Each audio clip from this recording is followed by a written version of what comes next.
All right, half a day, and welcome to another episode of KUAM News Extra. I am Andy Wheeler, live from my home, as I've been doing the past few months here, staying safe, and I hope you are as well. We are in the midst of the holiday season, so I want you all to be safe. I want you all to, spend time with the family that you can, and just know that once we get through this, we can get back to those big celebrations. So again, thank you for watching wherever it is that you're watching on KUAM TV 8.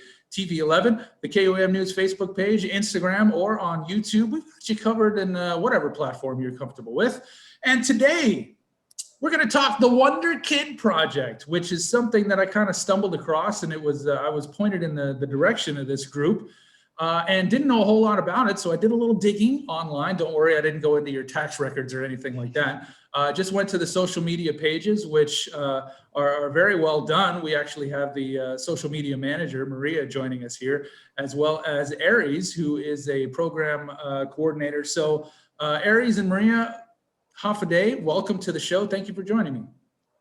Thank you Hi, for hi, having thank you us. for having us. It's my pleasure. And as I've always said on my show, I like to focus on those people, those organizations, those groups that are doing good in our community, whatever that may be. And you guys, you saw a need here, not just during the pandemic, but just in general, as far as education on Guam and children making the most of their potential.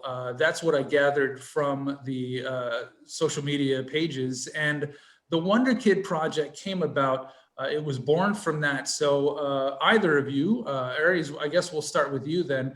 How did the Wonderkid project come around? What was the genesis, and who all was involved in creating it? Sure. So the Wonderkid project itself is comprised of youth that was basically raised here on Guam. So just we work together towards I guess like improving the community right here on our island through like small but hopefully impactful movements. And in terms of how this project came about, we initially sort of planned to have this kind of initiative set for a later date, not necessarily this year, but with the rapid and overwhelming changes that our world is sort of facing, we decided that it was necessary to not only act quickly, but also sort of come together and support each other as a community. So we've started back in March when we conducted a crowdfunding project to support mainly the communities that were heavily impacted by the COVID-19 pandemic. So that included like foster children, our frontline healthcare workers, our Manamku. And so, and so we continue to move forward with our projects. And now we are coming back with our No Student Left Behind initiative. And that's more geared towards helping our students cope and sort of get through this time during the pandemic with their education. Yeah, we've seen so many challenges. I did a segment on the news featuring teachers, and Right. during this pandemic, how they've had to adjust their learning ability. You know, it's not the 7 hours in class, that face-to-face schooling.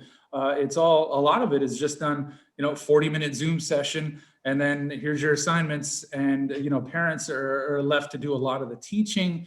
That picking up the slack. So it's been such a group effort, and in some ways, kids having trouble adapting, just like adults are. We've all had to change our ways. So you obviously saw a need, and you said, "Hey, man, let's not leave any of these kids behind. We know it's challenging." So how are you addressing those challenges and filling that need? So for that one, we created the peer support program where we gather a collective group of undergraduate students as well as graduate students who, they've I guess acquired enough skills and knowledge to I guess share with other students who are going through the same things. I know some of these students have experienced online learning, and a lot of the young student population now are experiencing that, and it's their first time.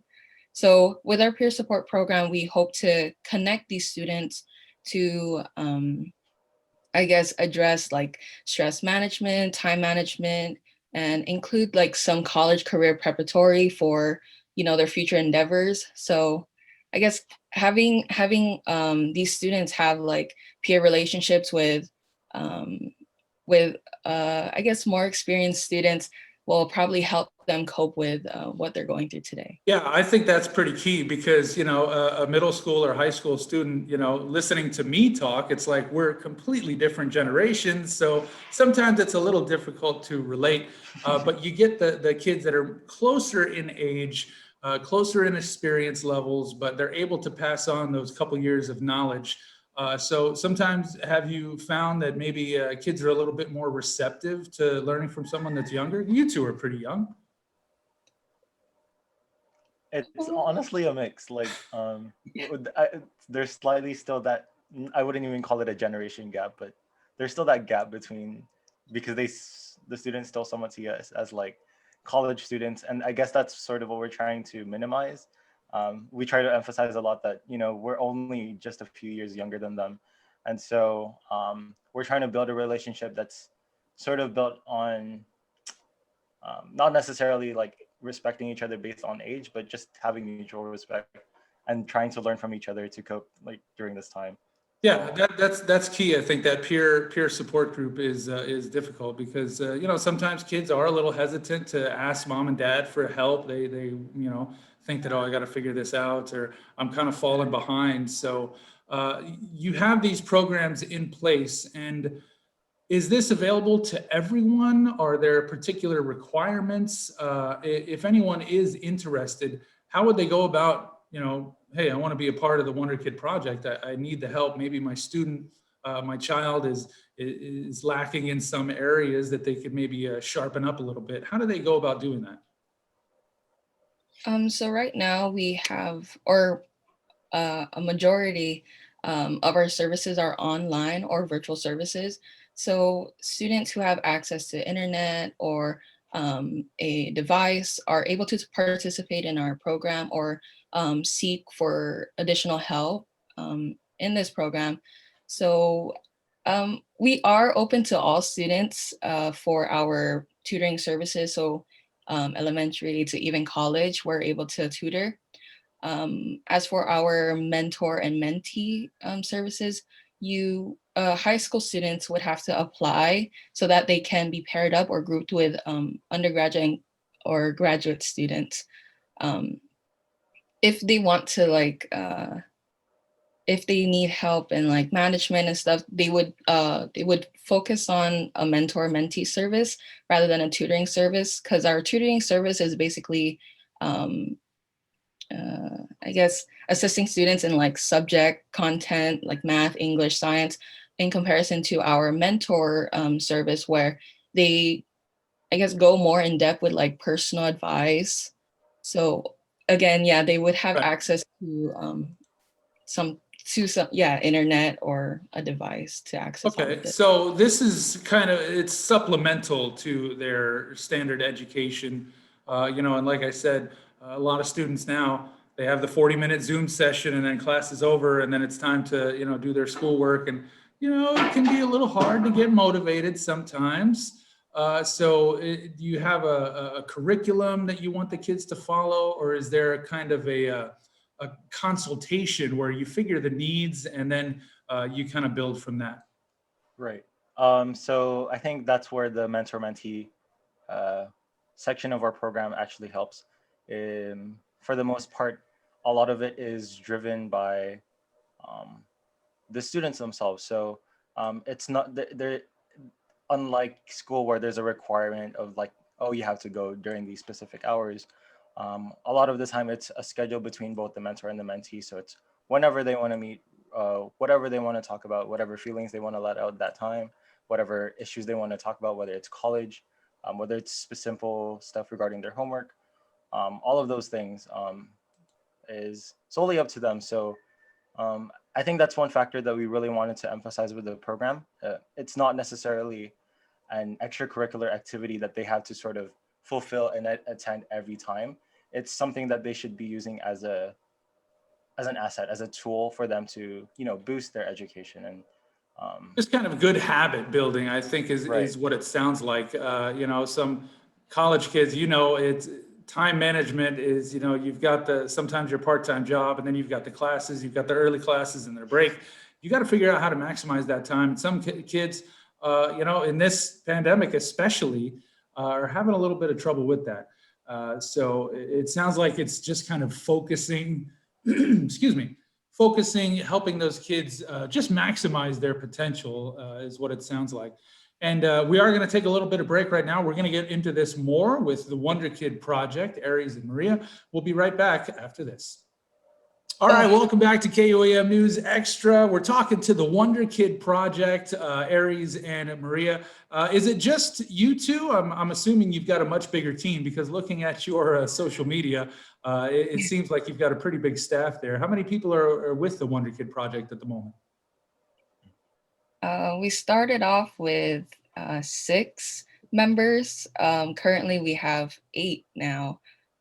We recruited Darrell Garcia, who is our tech manager, and then Camila Babauta, who is also our social media manager, as well as like student resource provider. I don't know. Are you just making titles up right now? Yeah, Supreme Chancellor of the Wonderkid Yeah, project. we'll make our titles fancy. But in the beginning, we started off with Alana Ferguer. She's also the social media manager. She was our first one. Can I be a social media manager too, if we're just throwing Yeah, titles? we need a lot of social media managers. I guess that's why our media is pretty fun and colorful. We have Stephen Ko, who's our financial advisor, and then Keanu Mazga, who is also a social media manager. Sure, why not? And Hinara Montenegro. Yeah, right. Yeah.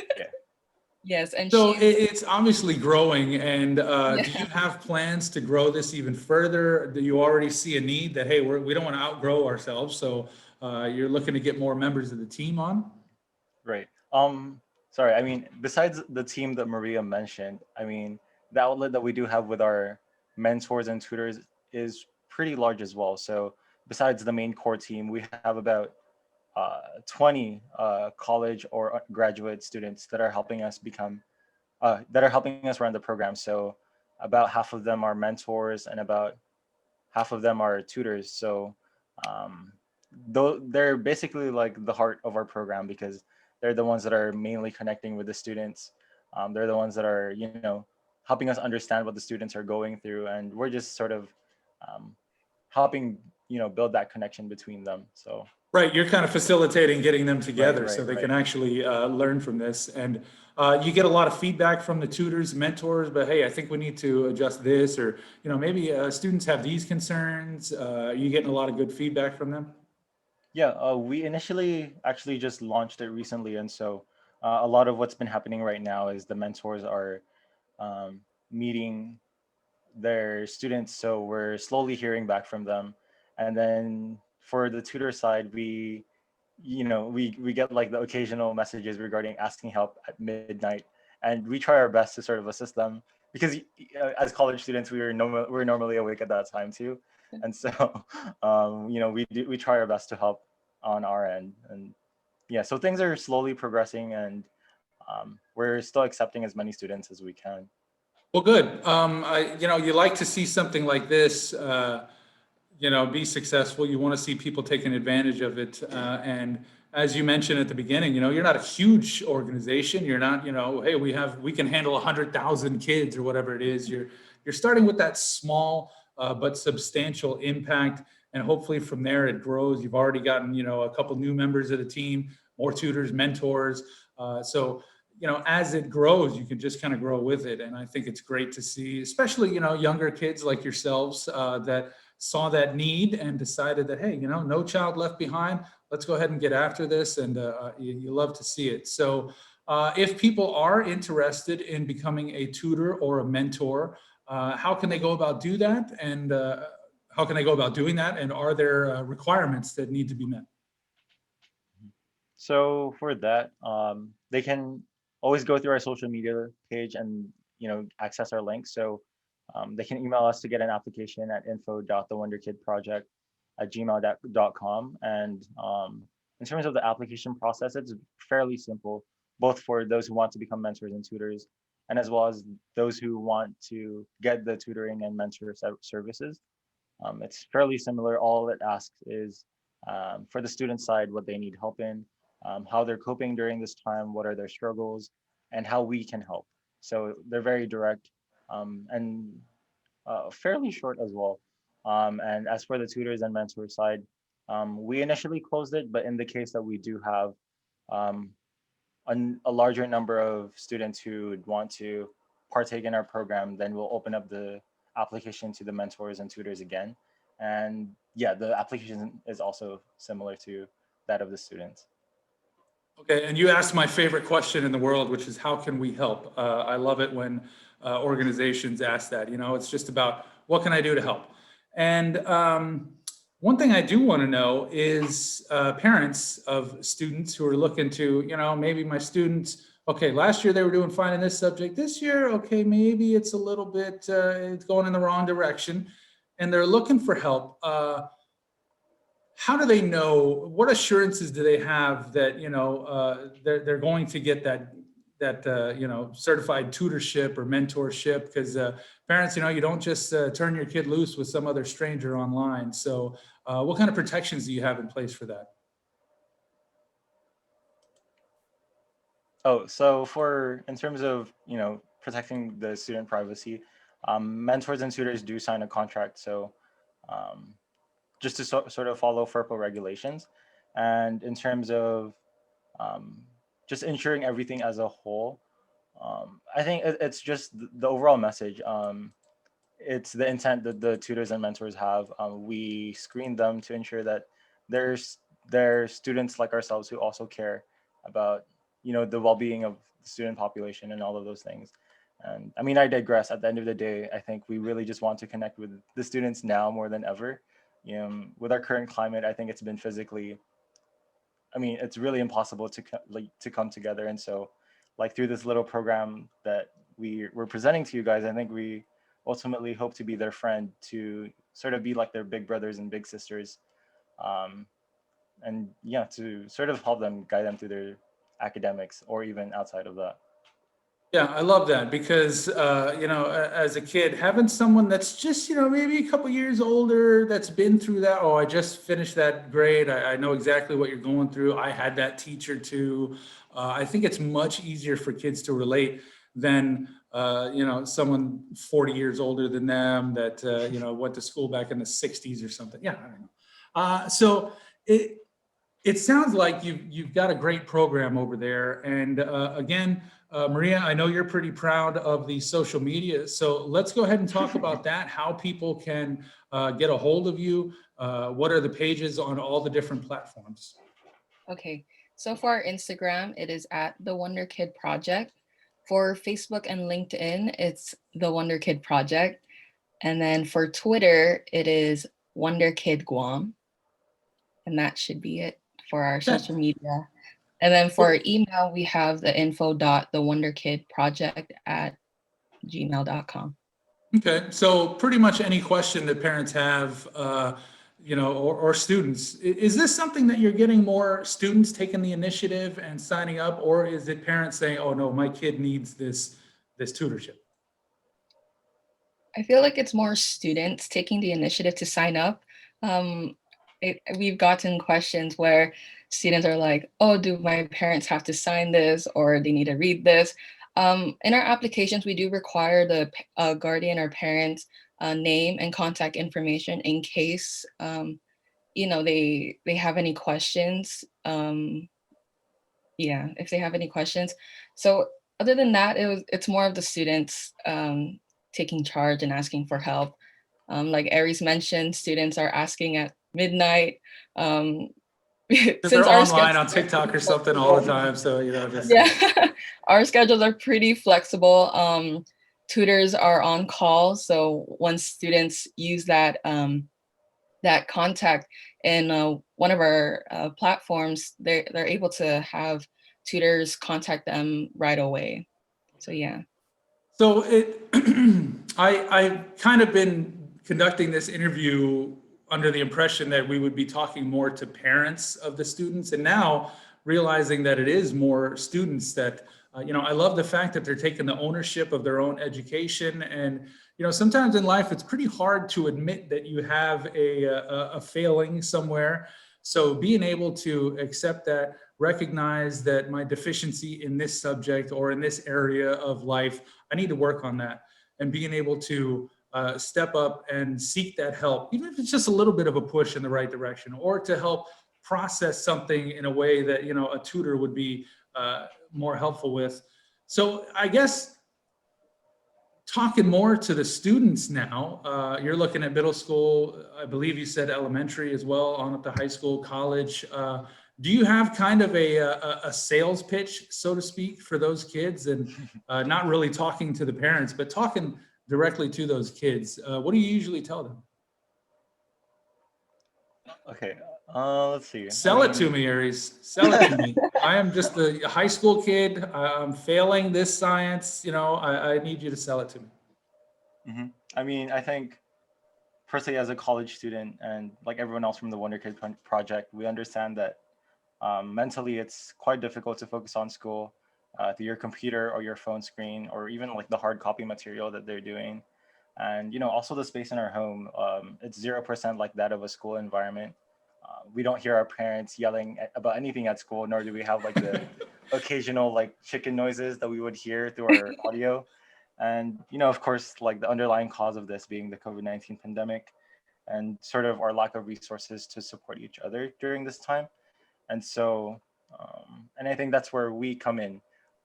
If you're the type of student that would, you know, would like to take a step into trying to learn more about your future, about yourself, or even if you're someone who's lost in at this time or struggling, I think we're the perfect sort of fit for you, because our goals are aligned with helping students cope through this time, and at the same time helping them prepare for the future.